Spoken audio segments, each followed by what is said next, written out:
السلام علیکم ورحمۃ اللہ وبرکاتہ۔ الحمد للہ رب العالمین والصلاة والسلام علی سید المرسلین محمد وعلی آلہ وصحبہ اجمعین، اما بعد۔ محترم علماء کرام اور سامعین بزم، سامعین مجلس، عزیز طلباء، بہت خوشی ہو رہی ہے اس مدرسے میں پہلی بار آ کر۔ پہلی بار یہ موقع میسر ہوا کہ معہد واضح رشید حسنی ندوی رحمہ اللہ رحمۃ واسعہ میں حاضری ہوئی، اور یہ خوشی دو بالا ہو گئی، دو آتشہ اور دو چند ہو گئی جب یہاں میں نے طلباء کی کارکردگی دیکھی۔ ماشاءاللہ آواز میں سوز و ساز بھی ہے، اور تقریروں میں ولولہ اور جلال بھی ہے، اور پھر آخر میں جو تاثرات پیش کیے ماشاءاللہ انہوں نے، تو بہت سے لوگوں کی آنکھیں بھی اشک بار ہو گئی۔ تو ایک آپ کہہ سکتے ہیں فل پیکج یہاں پر پروگرامز کا پیش کیا گیا، اور پھر تقریریں بھی ماشاءاللہ مختلف زبانوں میں ہوئیں۔ انگلش زبان میں بھی ایک طالب علم نے تقریر کی، اور بہت ہی شاندار ایکسنٹ کے ساتھ، بہت عمدہ لب و لہجے کے ساتھ تقریر کی۔ وہ طالب علم بھی قابل مبارکباد ہے۔ سب سے اہم چیز یہ کہ ان کے لہجے میں تصنع نہیں تھا، اور بہت روانی کے ساتھ انہوں نے اپنی تقریر ادا فرمائی۔ اس کے بعد جنہوں نے عربی تقریر کی تو انہوں نے بھی بہت جوش اور ولولے کے ساتھ اپنی تقریر پیش کی، جس نے بہت سے دلوں کو جھنجھوڑ دیا، اور موضوع بھی انہوں نے ایسا اختیار کیا ماشاءاللہ جو اس وقت کا سلگتا ہوا موضوع ہے، ہر دل کی آواز ہے، فلسطین کا مسئلہ فلسطین۔ اور انہوں نے جو باتیں کہیں وہ باتیں حقیقت میں آب زرین سے لکھنے کے قابل ہیں۔ جن صاحب نے بھی وہ تقریر لکھی بہت عمدہ لکھی، اور اس موضوع پر ہمارا زیادہ سے زیادہ مطالعہ ہونا چاہیے۔ مولانا واجد صاحب خاص طور پہ کہتے تھے کہ ندوے کے بہت سے امتیازات ہیں، بہت سی خصوصیات ہیں، بہت سے مقاصد ہیں۔ ان میں ایک اہم مقصد، ایک اہم خاصیت یہ ہے کہ ہم عالم اسلام کے حالات سے واقفیت حاصل کریں، بلکہ عالم انسانیت کے حالات سے ہم واقف ہوں۔ یہ ندوے کا طرۂ امتیاز ہے کہ جو ندوی طالب علم ہے، جو ندوے کی شاخوں میں بھی تعلیم حاصل کر رہے ہیں یا ندوے میں زیر تعلیم ہیں، وہ حالت حاضرہ سے خوب واقف ہیں۔ عربی اخبارات کو مطالعے میں رکھیں، انگریزی اخبارات پڑھیں، اردو اخبارات کا مطالعہ کریں، ہندوستان کے حالات سے بھی واقف ہوں، عالم عرب کے حالات سے واقف ہوں، امریکہ اور رشیا اور چین، یہ جو سپر پاورز ہیں، ان کے حالات سے بھی واقف ہوں۔ تو عالمی انسانیت کے حالات سے واقفیت ازحد ضروری، اور اس وقت جو سب سے زیادہ سلگتا اور بھڑکتا ہوا موضوع ہے وہ مسئلہ فلسطین۔ اس پر بہت عمدہ باتیں پیش کی، اور ایک مناقشہ بھی ہوا، حوار بھی ہوا، اس میں بھی بہت عمدہ نکات پیش کیے گئے۔ میں تقریر اب کرنا نہیں چاہتا، بہت عمدہ باتیں آپ کے سامنے پیش کر دی گئیں۔ میں تو اپنے جذبات کا اظہار کرنا چاہتا ہوں کہ یہاں آ کر مجھے بے انتہا خوشی ہوئی، اور والد صاحب سے بھی بات ہوئی تھی دوپہر میں، تو کہا کہ ضرور اس ادارے میں جاؤ، اور وہاں کے اساتذہ حقیقت میں لائق تحسین ہیں، ان کی خدمات لائق تحسین ہیں، ان کی کوششیں لائق تحسین ہیں۔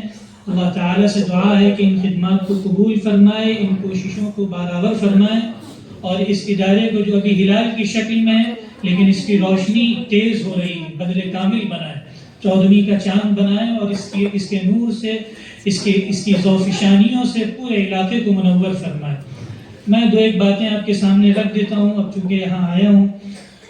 قرآن مجید کی تکمیل بھی ماشاءاللہ ہوئی ہے، اور یہاں خاص طور پر یہ جو دو طلباء بیٹھے ہیں، اتنی خوشی ہوئی مجھے انہیں دیکھ کر کہ جی چاہتا تھا کہ فوراً انعام دوں، تو آپ مجھے یاد دلائیے گا، انشاءاللہ پروگرام کے بعد آپ کو انعام دوں گا۔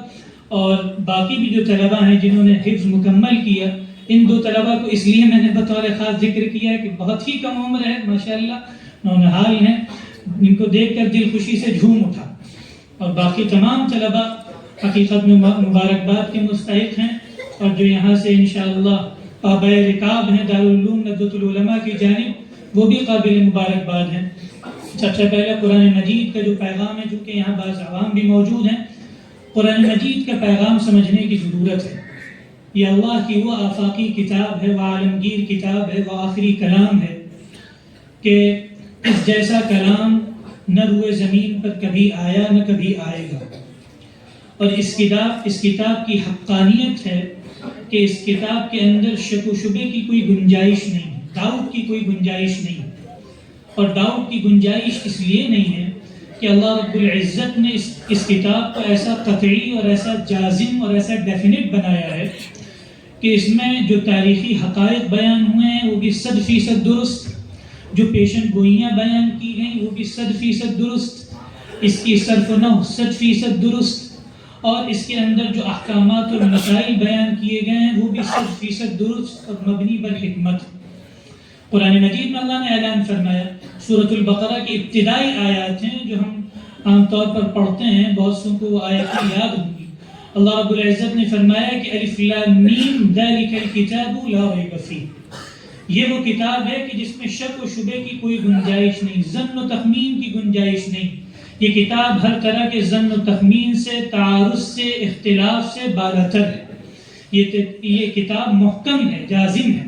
یہ اس کتاب کا تعارف، جب ہم اس کتاب کو پڑھنا شروع کرتے ہیں تو متعدد موضوعات ہماری نگاہوں کے سامنے آ جاتے ہیں، اور اس کا اعلان بھی اللہ نے قرآن مجید میں فرمایا، اعوذ باللہ من الشیطان الرجیم وَلَقَدْ ضَرَبْنَا لِلنَّاسِ فِي هَذَا الْقُرْآنِ مِنْ كُلِّ مَثَلٍ۔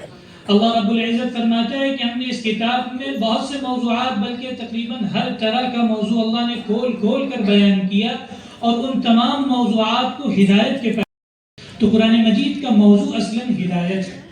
اور پھر قرآن مجید وہ کتاب ہے کہ جس میں شک و شبے کی کوئی گنجائش نہیں ہے، اور قرآن مجید اللہ کا کلام ہے، اس کی صفت ہے۔ تو جب ہم قرآن مجید کا مطالعہ کریں، اس کی تلاوت کریں، تو یہ بات مستحضر رہے کہ ہم اللہ سے ہم کلامی کر رہے ہیں، ہم اللہ سے ہم کلامی اس طور پر کر رہے ہیں کہ یہ اللہ کا کلام ہے۔ اللہ رب العزت نے اس کلام کو لوح محفوظ سے آسمان دنیا میں اتارا، پھر آسمان دنیا سے حضرت صلی اللہ علیہ وسلم کے قلب اطہر پر تقریباً 23 سال کے عرصے میں ایک کتاب بتدریج گریجولی اتاری گئی۔ یعنی اتاری تو یہ تدریج کے ساتھ گئی، لیکن اس کتاب میں کوئی تدریج نہیں ہے۔ یہ اللہ کا وہ کلام ہے جو ہمیشہ حد سے ہمیشہ اس کے پاس موجود تھا۔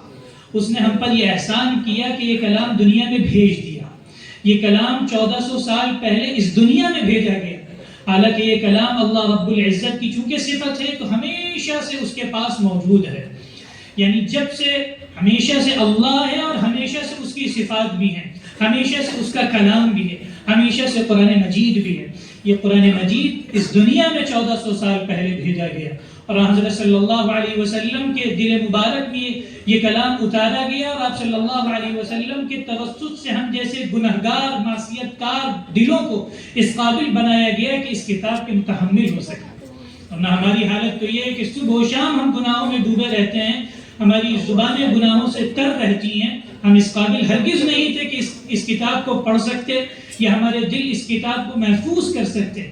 لیکن یہ اللہ رب العزت کا احسان ہے۔ مولانا رابع صاحب فرماتے تھے کہ اس کتاب کے اندر اتنا کرنٹ ہے کہ اللہ نے فرمایا کہ لو انزلنا هذا القرآن على جبل لرأيته خاشعا متصدعا من خشية اللہ۔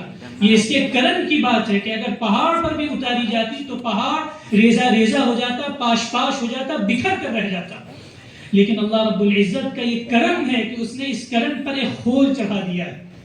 اور اس کتاب کے بارے میں اللہ تعالیٰ نے فرمایا کہ وَلَقَدْ يَسَّرْنَا الْقُرْآنَ لِلذِّكْرِ فَهَلْ مِن مُدَّكِرٍ، یعنی وہ کتاب جس کا متحمل ایک پہاڑ بھی نہیں ہو سکتا تھا، اس کا متحمل ایک ہمہ شمع کا، ایک کس و ناکس کا دل ہو گیا۔ اور اللہ نے فرمایا کہ ہم نے اس کتاب کو، قرآن مجید کو آسان کر دیا، ذکر کے لیے آسان کر دیا۔ ذکر کا مطلب صرف یہ نہیں ہے قرآن مجید کو حفظ کر لیا جائے، بلکہ قرآن مجید کی تلاوت، قرآن مجید کو حفظ کرنا، اور قرآن مجید میں غور و تدبر کرنا، اور سب سے بڑھ کر قرآن مجید پر عمل کرنا، یہ تمام چیزیں ذکر میں شامل ہیں۔ پھر اللہ رب العزت فرماتا ہے فَهَلْ مِن مُدَّكِرٍ، کوئی ہے جو اس کتاب کو پڑھے، اس کتاب کو یاد کرے، اس کی تلاوت کرے۔ اس کتاب کے معانی سے بہرہ ہو، اپنے ذہن کو، اپنے قلب و دماغ کو منور کرے، روشن کرے، تو اس کتاب سے ہمیں ہم وقت وابستہ رہنا ہے۔ میں آپ کو ایک واقعہ سناؤں، آپ جس میدان سے تعلق رکھتے ہوں، آپ ڈاکٹر ہوں، انجینئر ہوں، ساہوکار ہوں، دکاندار ہوں، یا آپ کسان و مزدور ہوں، آپ جو کچھ ہوں، قرآن مجید سے اپنے آپ کو وابستہ رکھیں۔ ضروری نہیں ہے کہ آپ ایک عالم ہیں تبھی قرآن مجید سے آپ کا تعلق ہو، بلکہ آپ ایک عام انسان ہیں تب بھی آپ کا قرآن مجید سے تعلق بہر صورت ہونا چاہیے۔ حضرت نظام الدین اولیاء رحمہ اللہ کا نام سب نے سنا ہوگا۔ ان کے پاس ایک بڑے مشہور شاعر حاضر ہوئے جو اپنے وقت کی مشہور ترین شعراء میں سے تھے، اور جب وہ حاضر ہوئے تو ظاہر اپنا کلام پڑھتے تھے، اور شعراء کو اپنا کلام اتنا عزیز ہوتا ہے کہ اس کلام کے سامنے ان کے لیے ہر بات و ہر کلام کمتر ہوتا ہے۔ تو جب حضرت نظام الدین اولیاء کے پاس وہ شاعر حاضر ہوئے تو حضرت نظام الدین اولیاء نے ان سے یہ بات کہی کہ تم قرآن مجید کو اپنے دل کے اتنے قریب کر لو کہ یہ تمہارے کلام پر فائق ہو جائے، یعنی جو تم شعر و شاعری کرتے ہو وہ اس کلام کے سامنے تمہیں ہیچ نظر آنے لگے۔ تو ہم جس شعبے سے بھی تعلق رکھتے ہوں، اگر ہم انجینئر ہیں تو ہمیں انجینئرنگ سے کہیں زیادہ قرآن مجید عزیز ہو، اگر ہم ڈاکٹر ہیں تو ہمیں اپنی میڈیکل سائنس سے کہیں زیادہ قرآن مجید عزیز ہو، اگر ہم عربی زبان و ادب سے تعلق رکھتے ہیں تو عربی زبان و ادب کا سب سے عمدہ اور بڑا شاہکار قرآن مجید ہے، تو سب سے زیادہ قرآن مجید سے ہمارا تعلق ہو، اور اگر ہم محدث ہیں تب بھی قرآن مجید سے سب سے زیادہ تعلق ہو، اور اگر ہم دکاندار ہیں تو قرآن مجید سے دکان سے زیادہ تعلق ہو، یعنی دکان اور کھیت اور کھلیان اور ہماری تجارت اور یہ دیگر علوم، یہ تمام چیزیں قرآن مجید کے مقابلے میں ہیچ ہو جائیں۔ یہ پیغام یہاں سے لے کر جائیں، آپ جس شعبہ حیات سے تعلق رکھتے ہوں قرآن مجید کو ڈومیننٹ بنائیں، قرآن مجید کو غالب کر لیں اپنی زندگی میں، اور زندگی کے ایک ایک لمحے میں، زندگی کے ایک ایک پل میں۔ اللہ رب العزت کا بڑا احسان ہے کہ اس نے کتاب ہمیں عنایت فرمائی، اور یہ وہ کتاب ہے جو ہمیشہ سے یکساں ہے، جیسے اللہ رب العزت ہمیشہ سے یکساں ہے، اس کی صفات بھی ہمیشہ سے یکساں ہیں۔ هو الاول والآخر والظاہر والباطن وهو بكل شيء علیم۔ وہی اول ہے تو یہ کلام بھی اول ہے، وہی آخر ہے یہ کلام بھی آخر ہے، وہی ظاہر ہے یہ کلام بھی ظاہر ہے، وہی باطن ہے یہ کلام بھی باطن ہے۔ اس کے اندر اللہ رب العزت نے بعض ظاہری معنی رکھے ہیں جن سے ہم مستفید ہوتے ہیں، لیکن آپ جانتے ہیں 1400 سال گزر گئے ہیں اور مفسرین اور علماء اس میں غوطہ زنی کر رہے ہیں، اس میں سے جواہر نکال رہے ہیں اور بھنوس نکال رہے ہیں، اور روز قیامت تک نکالتے رہیں گے، لیکن اس کے اندر اللہ رب العزت نے اتنے علم کے سوتے رکھے ہیں کہ انسان اس میں غوطہ زنی کرتا رہے، زندگی تمام ہو جائے گی، لیکن اس کتاب کے اندر جو جواہر اللہ رب العزت نے رکھے ہیں وہ تمام ہم چن نہیں سکیں گے۔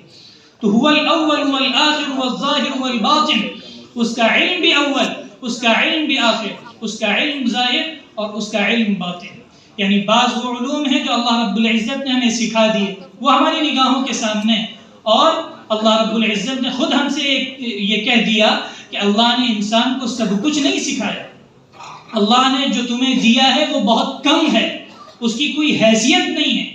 جو اللہ کے پاس علم ہے وہ تو سارے جہانوں پر محیط ہے، اور سارے جہانوں کے ایک ایک ذرے پر محیط ہے۔ اس نے جو ہمیں عنایت فرمایا اس کا فضل ہے، اور ہمیں اس نے اتنا عنایت فرمایا جتنے کی ہمیں ضرورت تھی۔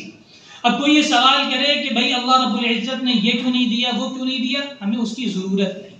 اللہ رب العزت نے اس کتاب کے اندر جو مضامین بیان فرمائے ہیں وہ مضامین مبنی بر حکمت بھی ہیں، اور وہ مضامین کیفیت اور کمیت دونوں کے اعتبار سے بہترین ہیں اور مبنی بر صداقت۔ یعنی کیفیت کسے کہتے ہیں؟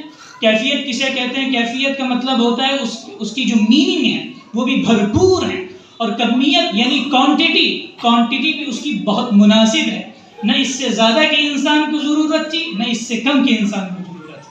تو اللہ رب العزت نے بہت ہی آتھینسٹی کے ساتھ یہ کتاب ہم تک پہنچائی کہ اگر ہم اس کتاب کا دیگر کتابوں سے موازنہ کریں، دیگر آسمانی کتابوں سے موازنہ کریں، یہ بعض مذاہب ہیں جو دعوے داران ہیں کہ ہماری کتابیں بھی آسمانی ہیں، ان کتابوں سے موازنہ کر لیں تو تاریخی اعتبار سے کوئی بھی کتاب قرآن مجید کے ہم پلہ نہیں، بلکہ صحت اور مصدوقیت میں اس کی عشر عشیر بھی نہیں، اس کے ہزارویں اور لاکھویں اور کروڑویں اربویں کھربویں حصے کے برابر بھی نہیں۔ اللہ رب العزت نے اس کتاب کو اس طرح محفوظ کیا کہ نہ صرف یہ کہ اس کے الفاظ محفوظ فرمائے، بلکہ جن لوگوں نے اس کتاب کو منتقل کیا ان کی زندگیوں کو محفوظ کر دیا۔ صحابہ کرام رضی اللہ عنہم کی پوری زندگیاں محفوظ۔ آپ صلی اللہ علیہ وسلم جو اس کتاب کے حامل اول ہیں، آپ صلی اللہ علیہ وسلم کی زندگی کا ایک ایک لمحہ محفوظ کر دیا گیا، شب و روز محفوظ کر دیے گئے۔ آپ کا بچپن ہو کہ جوانی ہو کہ بڑھاپا ہو، پوری زندگی آپ صلی اللہ علیہ وسلم کی ہماری نگاہوں کے سامنے، اور آپ کے معاملات ہماری نگاہوں کے سامنے، اور آپ صلی اللہ علیہ وسلم نے قرآن مجید کو جو اپنی عملی زندگی سے برت کر دکھایا، یہ سب سے اہم چیز ہے، وہ ہماری نگاہوں کے سامنے۔ اور جو دیگر آسمانی کتابیں ہیں، ان آسمانی کتابوں کے جو حاملین انبیاء ہیں، انہوں نے بھی ان کتابوں کو برت کر دکھایا ہے۔ ہم ان تمام انبیاء پر ایمان لاتے ہیں اور ان تمام انبیاء پر اتاری گئی کتابوں پر بھی ایمان لاتے ہیں، لیکن نہ ان کتابوں کو اللہ رب العزت نے محفوظ فرمایا اور نہ ان انبیاء کی زندگیوں کو اللہ رب العزت نے محفوظ فرمایا، یعنی ان انبیاء کی زندگیوں کی تفصیلات بھی ہمارے سامنے موجود نہیں۔ وجہ یہ ہے کہ اللہ رب العزت نے جس دین کا انتخاب ہمارے لیے کیا، جس شریعت کا انتخاب ہمارے لیے کیا، اور جس کتاب کا انتخاب ہمارے لیے کیا، وہ آخری ہے، اور وہی کتاب روز قیامت تک چلنے والی ہے، اور اسی نبی صلی اللہ علیہ وسلم کی شریعت روز قیامت تک چلنے والی ہے۔ تو پچھلی تمام شریعتوں اور کورٹس آف لا اور پچھلی تمام کتابوں میں تحریف ہو گئی، اس میں ڈسٹارٹیشنز ہوئے، اس میں ماڈیفیکیشنز ہوئے۔ آج ہم دیکھتے ہیں کہ ان کا بہت ہی مختصر حصہ ہماری نگاہوں کے سامنے ہے، اور اس کے بارے میں بھی ہم یہ جزم کے ساتھ نہیں کہہ سکتے کہ وہ حقیقت میں اللہ رب العزت کا کلام ہے یا نہیں ہے۔ حضرت صلی اللہ علیہ وسلم نے بہت وضاحت سے بات ارشاد بھی فرما دی کہ لا نصدقه ولا نكذبه، یعنی وہ اسرائیلی روایات جو قرآن مجید سے متصادم نہیں، قرآن مجید سے اگر کوئی روایت متصادم ہے تو پھر اس کو تو ہم قبول نہیں کر سکتے، اس کو تو ریجیکٹ کرنا ضروری ہے، لیکن وہ روایت جو قرآن مجید سے متصادم نہیں ہے، قرآن مجید سے کانٹرڈکٹ نہیں کرتی، اس کے بارے میں بھی آپ صلی اللہ علیہ وسلم نے یہ نہیں کہا کہ ہاں یہ تو مصدقہ بات نہیں، آپ نے فرمایا کہ لا نصدقه ولا نكذبه، نہ ہم اس کی تصدیق کرتے ہیں نہ اس کی تکذیب کرتے ہیں۔ ہو سکتا ہے اللہ کی طرف سے بات آئی ہو، اور ہو سکتا ہے اللہ رب العزت کی طرف سے بات نہ آئی ہو۔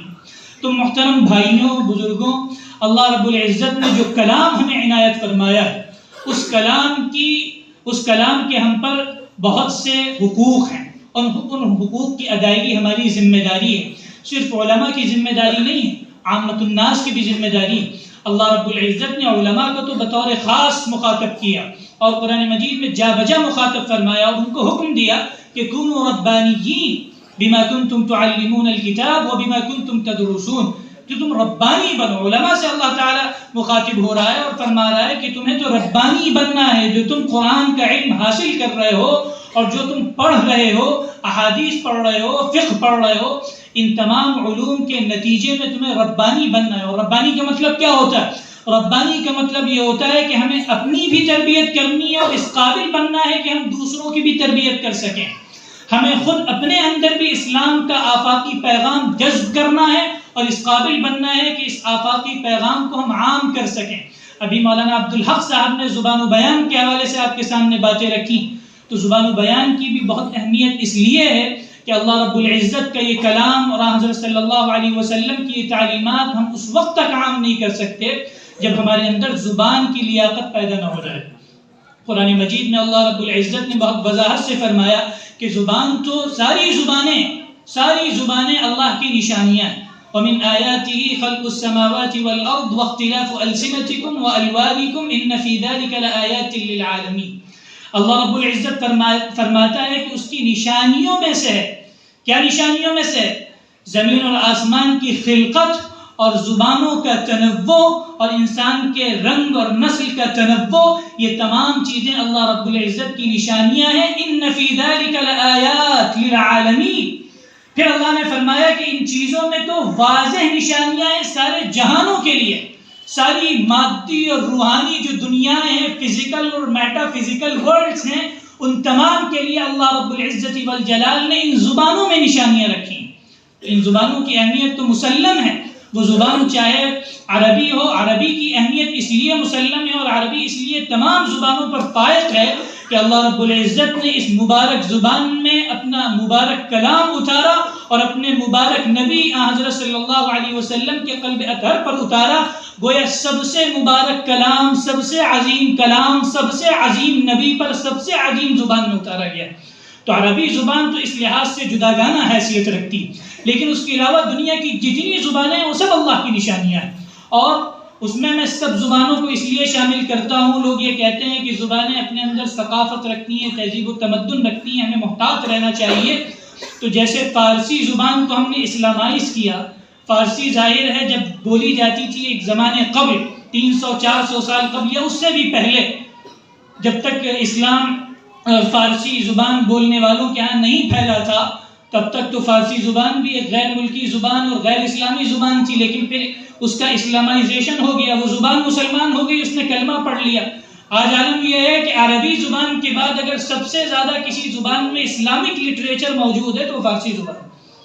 اور آج آپ دیکھ رہے ہیں کہ مغربی ملکوں میں انگلش کا بھی اسلامائزیشن ہو رہا ہے.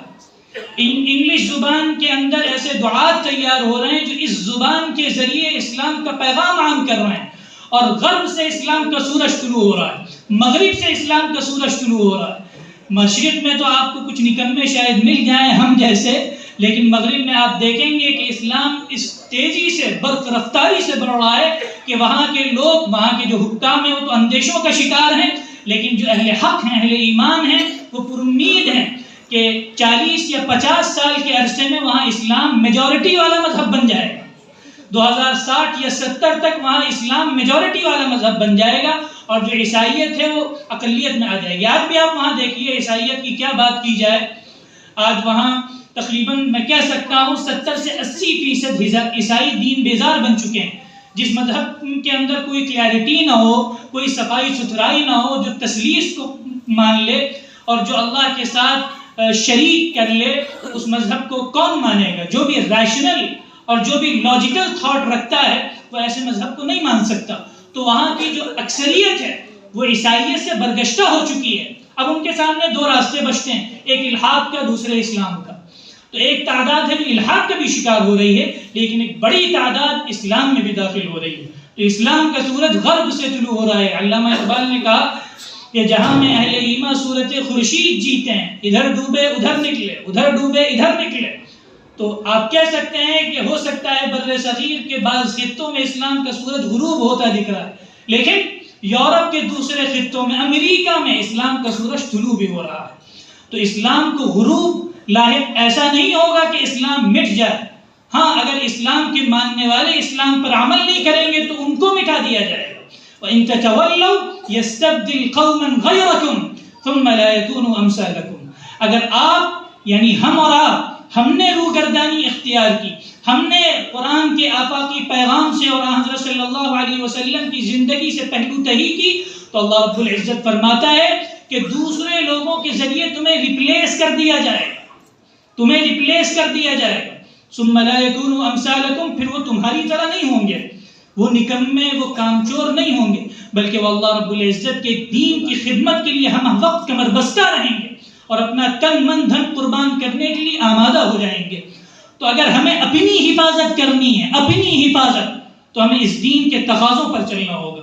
اللہ رب العزت جہاں یہ فرماتا ہے کہ ان تنصروا اللہ ینصرکم ویثبت اقدامکم، کہ اگر تم اللہ کی مدد کرو گے تو اللہ تمہاری مدد کرے گا. ہماری کیا مجال کہ ہم اللہ کی مدد کر سکیں، اس قابل ہیں ہم؟ ہرگز نہیں.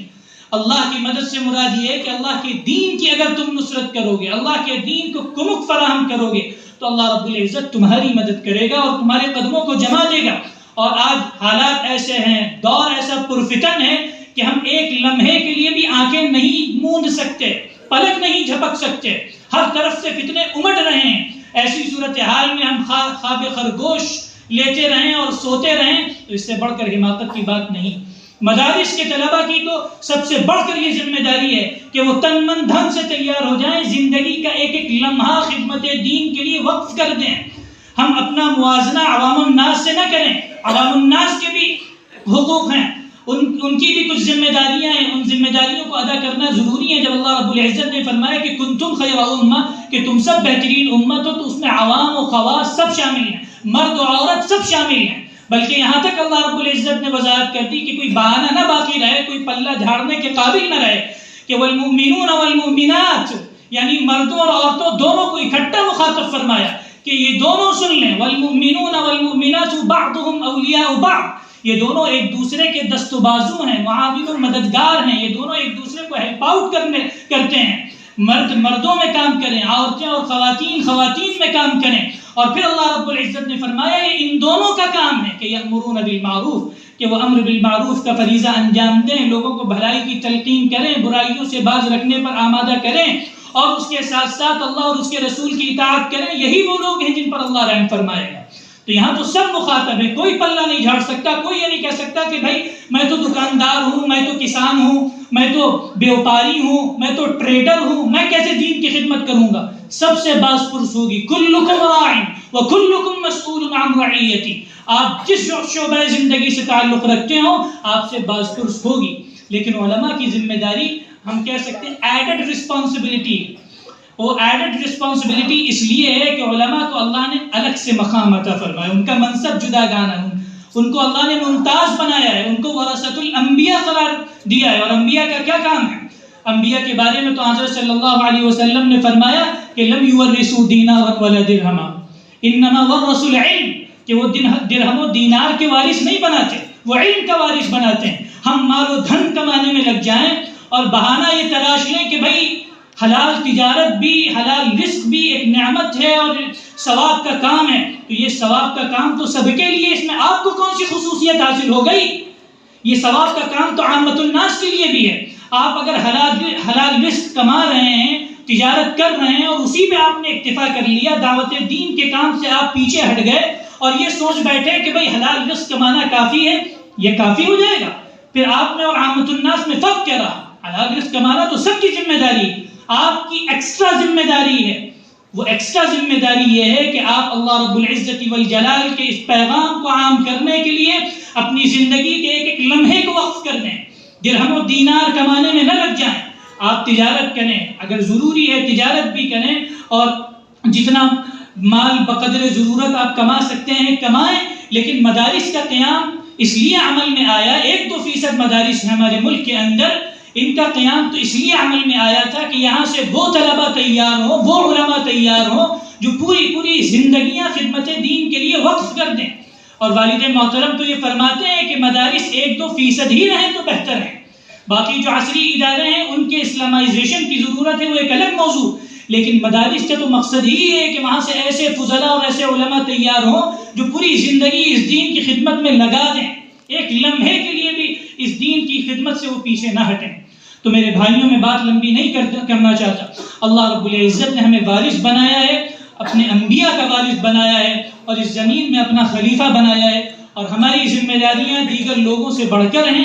ہم اپنے اندر ان ذمہ داریوں کا احساس پیدا کریں اور اس دنیا میں عابر السبیل کی طرح زندگی گزاریں، اور اس دنیا کی حیثیت کو سمجھ لیں۔ اللہ رب العزت نے قرآن مجید میں فرمایا، میں سب کو مخاطب کر کے کہوں، اپنے آپ کو سب سے پہلے مخاطب کروں کہ لا تغرنکم الحیات الدنیا ولا یغرنکم باللہ الغرور، کہ دنیا کی زندگی تمہیں دھوکے میں نہ ڈالے، اللہ کے حوالے سے تم دھوکے کا شکار مت ہونا۔ یہ زندگی ختم ہو جائے گی اور ہم موت کے قریب لمحہ بلمحہ ہوتے جا رہے ہیں، تو ہماری یہ ذمہ داری ہے کہ اللہ کے دین کی نصرت کے لیے کمر بستہ ہو جائیں۔ اگر ہم مال بھی کمائیں اللہ کے دین کے لیے کمائیں۔ حدیث میں تو اہل مال کی، اہل ثروت کی فضیلت وارد ہوئی ہے، ان اہل ثروت کی جو اپنا مال دین کی خدمت میں صرف کرتے ہیں۔ جو یہاں تجار بیٹھے ہیں وہ بھی خوب سن لیں کہ اگر آپ صلی اللہ علیہ وسلم کی اس مبارک حدیث کے ضمن میں آپ آنا چاہتے ہیں تو آپ مال کمائیں، خوب کمائیں، لیکن امت کی خدمت کریں، اپنے لوگوں کی خدمت کریں، اور صرف اپنوں کی نہیں بلکہ برادران وطن کی بھی خدمت کریں۔ آپ صلی اللہ علیہ وسلم کی مبارک زندگی ہماری نگاہوں کے سامنے، آپ صلی اللہ علیہ وسلم نے پوری زندگی صرف اپنوں کی مدد نہیں کی بلکہ غیروں کی مدد تو اس طرح بڑھ چڑھ کر کی کہ اللہ رب العزت نے فرمایا کہ عبس وتولی۔ آپ صلی اللہ علیہ وسلم تو ہر وقت اس فراق میں رہتے تھے کہ وہ اسلام میں داخل ہو جائیں، ان کو اسلام محسوس کرایا جائے، وہ ہماری اخلاقی زندگی دیکھیں اور اس سے متاثر ہو کر وہ ہم سے قریب ہوں۔ پوری مکی زندگی، پوری مدنی زندگی اس بات پر شاہد ہے۔ تو محترم بھائیوں، بزرگوں اور دوستوں، یہ اللہ رب العزت کا احسان ہے کہ اس نے ہمیں منتخب کیا، آپ کو منتخب کیا۔ اللہ نے قرآن مجید میں فرمایا ثم اورثنا الکتاب الذین اصطفینا من عبادنا، اللہ رب العزت فرماتا ہے کہ ہم نے اس کتاب کا وارث ان لوگوں کو بنایا، اپنے ان بندوں کو بنایا جن کا ہم نے انتخاب کیا ہے، جن کا ہم نے انتخاب کیا ہے۔ آپ سلیکٹڈ پیپل ہیں، چوزن پیپل ہیں، آپ کی ذمہ داری بہت بڑھ کر ہے۔ اور اللہ نے آگے یہ بھی فرما دیا کہ یہ انہی لوگوں میں سے بعض ہیں ظالم لنفسہ ومنہم مقتصد ومنہم سابق بالخیرات، کہ بعض ہیں جو اپنی ذات پر، اپنے آپ پر ظلم کرتے ہیں، اور بعض ہیں جو خیرات کے کاموں میں بڑھ چڑھ کر حصہ لیتے ہیں، اور بعض ہیں جو میانہ رو ہیں، کبھی دین کی خدمت کر لی، کبھی بیچارے بے راہ رو ہو گئے۔ ہم سب تو ہو سکتا ہے کہ ظالم لنفسی میں ہمارا شمار ہو، میں اپنے آپ کو مخاطب کرتا ہوں۔ بہرحال بات یہیں پر میں ختم کروں گا اس امید کے ساتھ، مولانا علی میاں صاحب فرماتے تھے کہ طلبہ اپنے اندر کچھ خصوصیات پیدا کریں۔ دو خصوصیات بطور خاص مولانا فرماتے تھے، ایک تو اخلاص، اپنے اندر اخلاص پیدا کریے۔ علماء اخلاص پیدا ضرور کریں۔ علماء یہ سمجھتے ہیں کہ اخلاص تو ہمارے گھر کی لونڈی، اس کو پیدا کرنے کی کیا ضرورت؟ جی نہیں، عامت الناس اخلاص پیدا کر سکتے ہیں، ہمارے لیے مشکل ہے کیونکہ ہمیں ممبر میسر ہوتے ہیں، ہمیں اسٹیج ملتے ہیں، ہم لوگوں سے مخاطب ہوتے ہیں، ہمارے اوپر شیطان آسانی سے حملہ آور ہو سکتا ہے کیونکہ ہمیں زیادہ مواقع میسر ہے اور شیطان کو بھی زیادہ مواقع میسر ہے ہمارے حوالے سے۔ تو اخلاص اپنے اندر پیدا کریں، یہ بہت آسان چیز نہیں ہے، کھیل تماشے کی بات نہیں ہے۔ اسی اخلاص کی بدولت صحابہ بنے، اسی اخلاص کی بدولت جو اولیاء اللہ ہیں اولیاء اللہ بنے۔ تو میرے بھائیوں، اخلاص پیدا کریں، جو بھی کریں اللہ کے لیے کریں، اور اختصاص بھی پیدا کریں، اسپیشلائزیشن پیدا کریں، کسی ایک علم میں مہارت تامہ پیدا کریں تاکہ آپ کمپیٹیبل بن سکیں۔ آپ کسی بھی میدان میں جائیں تو لوگ آپ لوگوں سے مقابلہ کر سکیں، ان سے گفتگو کر سکیں، ان سے مخاطب ہو سکیں، اور آپ کے اندر صحیح ڈھنگ پیدا ہو جائے کہ آپ لوگوں کو اسلام سے قریب کرنے کے قابل بنیں۔ میں دوبارہ مبارکباد دیتا ہوں یہاں کے اساتذہ کو، پوری انتظامیہ کو، اور جن حضرات نے مدرسہ قائم کیا، اس مدرسے کو قائم کرنے میں جن حضرات نے بھی تعاون کیا، وہ سب حقیقت میں باعث اجر ہیں اور وہ سب باعث مبارکباد بھی ہیں۔ اللہ رب العزت سے دعا ہے کہ ان تمام لوگوں کی کاوشوں کو ذخیرہ آخرت بنائے اور ہمارے بھی یہاں آنے کو قبول فرمائے، اور جو ٹوٹی پھوٹی باتیں اللہ رب العزت نے کہلوائی ہیں ان پر مجھے بھی عمل کرنے کی توفیق عطا فرمائے سب سے بڑھ کر، اور آپ سب کو بھی عمل کرنے کی توفیق عطا فرمائے۔ آمین وآخر دعوانا الحمدللہ۔